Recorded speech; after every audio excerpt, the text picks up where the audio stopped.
and a very warm welcome to all of you at my channel EduQuest।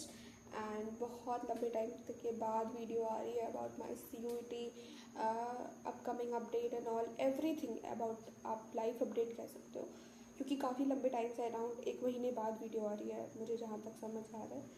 तो I was not active on the YouTube till the 1 month because of so many things was going on, you know, admission, counselling, फिर job, फिर onboarding, everything was going on। तो I was so busy in that कि मुझे बिल्कुल time नहीं मिल रहा था to make a YouTube video। and fortunately today is Sunday, तो I got a time, क्योंकि संडे को कोई काम नहीं था, Sunday is a fun day, so I got a time to make a video about what my upcoming plans and what is the my plans about, like, will I take college and all, and where I got at the college, everything I'm going to tell you in this video।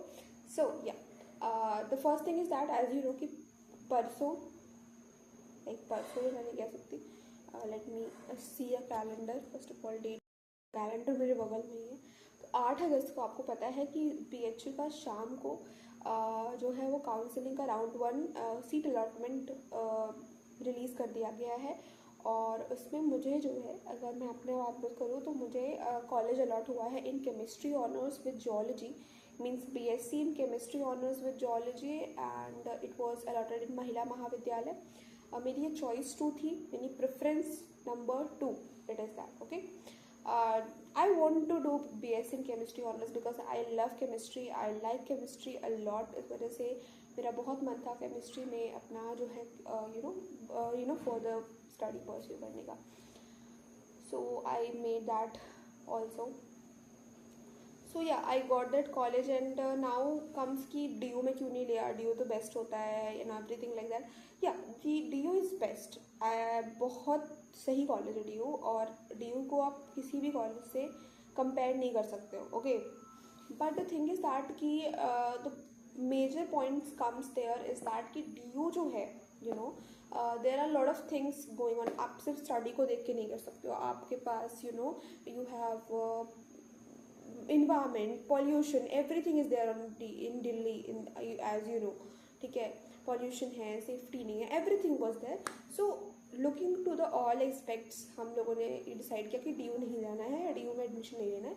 Better is that BHU from very beginning I want to have my admission in BHU।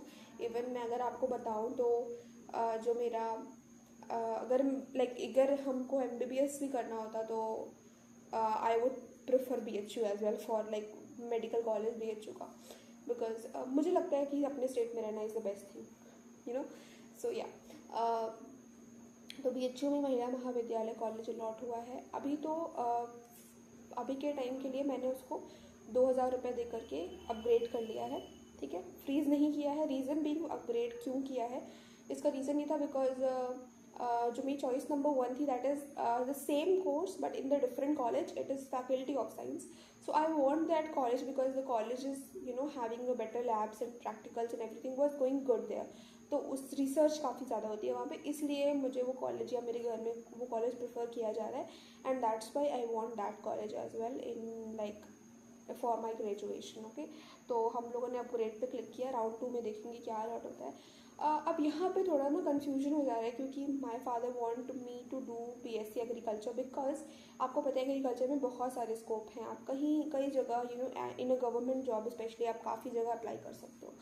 तो काफ़ी सारे because there are lot of job options available at the BSc agriculture. तो scope को देख करके my father want me to do BSc agriculture, but because मैंने उसको choice 5 पे फिल किया था। और अगर आपको पता होगा कि जो BHU का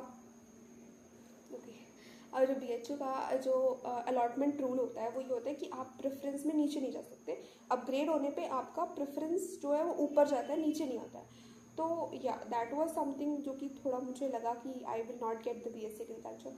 तो अगर स्पॉट राउंड वगैरह, क्योंकि पिछले बार स्पॉट राउंड हुआ था और जिन्होंने पहले एडमिशन ले लिया था उनको भी अलाउ किया गया था कि वो स्पॉट राउंड में पार्टिसिपेट कर सकते एक फ्रेश चॉइस फिलिंग के साथ, ठीक है।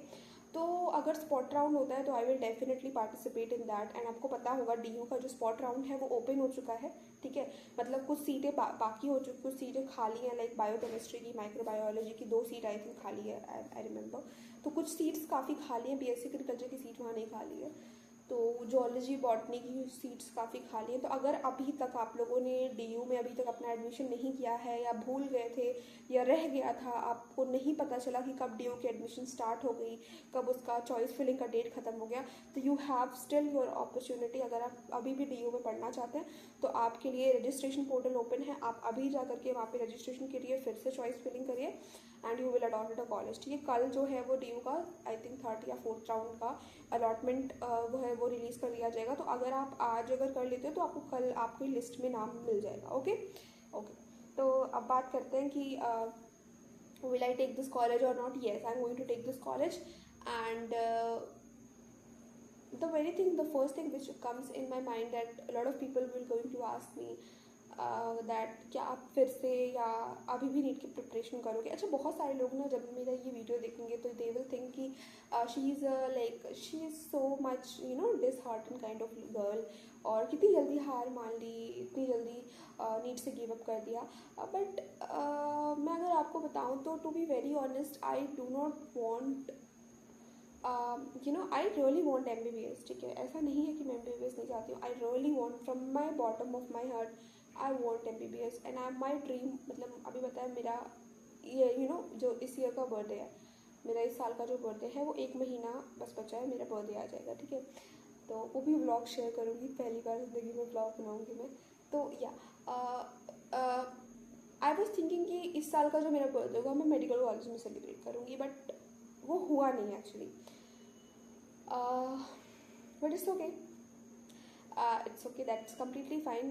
It's all about fate. It's all about the destiny. What is written in your destiny, you will get that. If it is not in your destiny, you will not get that. Okay. Yeah. So a lot of people are telling me कि आप इतनी जल्दी क्यों give up कर रहे हो, या इतनी जल्दी क्यों like हार मान रहे हो, something like that. But just आप एक चीज़ सोचिए, प्लीज़ आप एक बात को इस चीज़, क्योंकि मैंने ये बात सोची है तो मैं उस बात को बोल रही हूँ साइलेंटली, एक जगह बैठ करके ये बात सोचना कि wasting your life, you wasting your precious age on that thing, on preparation, जिसमें आपका एक कोर्स में एडमिशन होने वाला है। ठीक है, मैं उन लोगों के लिए नहीं कह रही हूँ जो डॉक्टर के लिए पैशनेट हैं। ठीक है, जो पैशनेट हैं, जो सच में लोगों की हेल्प करना चाहते हैं, उनको तो डेफिनेटली करना चाहिए, हार नहीं माननी चाहिए। लेकिन जिनको इसलिए चाहिए just because they want a safe place in their career, तो आई वुड सजेस्ट कि जस्ट थिंक ऑफ आप एक थोड़ा और सोचो एक बार कि यू आर प्रिपेयरिंग। आपको पता होगा कि आपकी गोल्डन एज का जो टाइम पीरियड होता है that is 18 to 25, and this is the time जहाँ पर आप अपनी you can make yourself और you can destroy yourself. This are the golden period. Okay, so wasting that, I am not saying wasting, but या आप उस चीज़ पे लगा रहे हो जिस चीज़ का अल्टीमेटली आप एक कोर्स में एडमिशन लोगे, 5.5 साल के बाद आप उसमें जाओगे। ठीक है, 2-3 ड्रॉप हो चुके हैं आपके ऑलरेडी, 2-3-4 ड्रॉप मैं मान के चल रही हूँ। ठीक है, और फिर आप वहाँ जा रहे हो जहाँ 5.5 साल आपको एडमिशन करना, आपको लेना है। ठीक है, फिर आपको नीट PG देना होगा, अब तो नीट PG हट गया है, नेक्स्ट का एग्ज़ाम हो रहा है। ठीक है, तो वहाँ पे आप PG की सीट के लिए फाइट करोगे, 3 साल PG करोगे, then you will get a good doctor की जो आप अपना क्लिनिक सेटअप कर सकते हो। और आज के टाइम पे टू बी वेरी ऑनेस्ट मैं बताऊँ, आई एम लिविंग इन, आपको पता होगा मैं गोरखपुर में रहती हूँ। ठीक है, और गोरखपुर बहुत बड़ी सिटी नहीं है। ठीक है, मतलब ऐसे तो नहीं कह सकती बहुत छोटी सिटी है, वो बहुत बड़ी भी नहीं है, जैसे कि जो मेजर मेट्रोपॉलिटन सिटी है जैसे दिल्ली हो गई वगैरह, उस टाइप की नहीं है गोरखपुर। ठीक है, लेकिन यहाँ पर अगर आप देखोगे तो यहाँ पर भी DM के डॉक्टर्स बैठते हैं, गैस्ट्रो के DM के डॉक्टर्स बैठते हैं, कार्डियोलॉजिस्ट बैठते हैं, जो कि जिन्होंने DM MCH वगैरह सब कर रखा है। तो आप सोच सकते हो कि एक ऐसी सिटी में जहाँ जो बहुत फेमस नहीं है, still people want to get treated by those doctors जिनकी डिग्री बहुत ज़्यादा है। और आप खुद सोचो, आप MD करके you want your future settle, that is not possible. ठीक है, सो या दैट इज़ समथिंग कि मुझे लगता है कि yes, that's why I want backup in my career, and I don't think कि इसमें कुछ बुरी बात है and something bad in that. अपने करियर में एक बैकअप रखना, I don't think something bad in that. Okay, and मैंने हार नहीं मानी है, मुझे पता है। मैं कभी ऐसा नहीं कहती कि मैंने अपने 11-12 ईयर्स को काउंट नहीं किया। आई डिड प्रिपरेशन अ लॉट। जो मेरे कोलीग्स हैं, मेरे स्कूलमेट्स हैं, मेरे स्कूल टीचर्स हैं, they know how much I did preparation, how much I did hard work their time. 11th 12th and my drop year, I did not do anything to be very honest. मैंने कुछ नहीं किया, मैंने सिर्फ preparation की. And I am not getting if my colleges, तो एक backup रखना is not the bad thing I think. Okay, एंड बात रही प्रिपरेशन की, तो या आई will try to manage preparation and all. To be very honest अभी तक प्रिपरेशन नहीं स्टार्ट किया मैंने, तो प्रिपरेशन मैं देखूंगी. अगर कॉलेज में मैनेज हो पाता है तो ठीक है, अदरवाइज मैं कोई और एग्ज़ाम्स आई विल वो मतलब एक्सप्लोर करूँगी जहाँ मुझे काफ़ी अच्छा पे स्केल एंड आउटफिट एवरीथिंग मुझे मिले एंड मैं वहाँ पर वर्क कर सकूँ. ओके, सो या this is all about my thinking and what I think and how what college I am allotted with, everything I told in this video. And if you have any questions about कि कैसे college allotment होता है everything, do let me know in the comment section. Please comment करा करिए ताकि मुझे पता चले कि आप वीडियो में इंटरेस्टेड हैं और आप वीडियो पूरी देखते हैं, ठीक है, ताकि मैं और वीडियोस ऐसी हेल्पफुल वीडियोस आप लोग के लिए लाती रहूँ. Okay, and the second thing is that कि आपको कौन सा कॉलेज अलॉट हुआ, do let me know in the chat section as well. DU में अगर अलॉट हुआ है तो वो भी मुझे पता है, और अगर आपको BHU में कोई कॉलेज अलॉट हुआ है, कौन सा कोर्स अलॉट हुआ है, everything I want to know in the chat section. So please like and subscribe the channel and comment down. Okay, so thank you so much for watching the video till the end and bye bye. We will see you in the next video. Okay.